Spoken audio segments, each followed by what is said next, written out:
Sa Mahogany Avenue po ito. So kung pupunta kayo ng Skyruns, kung galing kayo ng Silang, so dito pala kayo bumaba ng bus sa may NBI.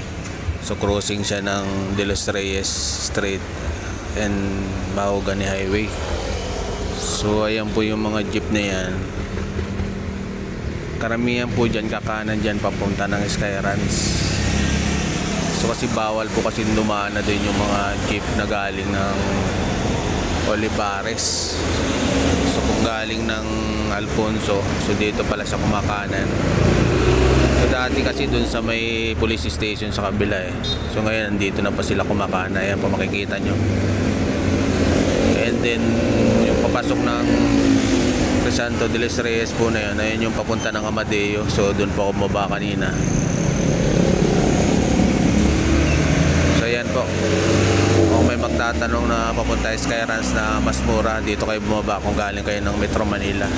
Sabihin nyo NBI and then tawid lang po kayo. And then may mga jeep na po na papunta ng dadaan ng Skyruns. So that's all po. Ask nyo lang yung sa comment section yung may additional inquiry po kayo. Salamat po ulit.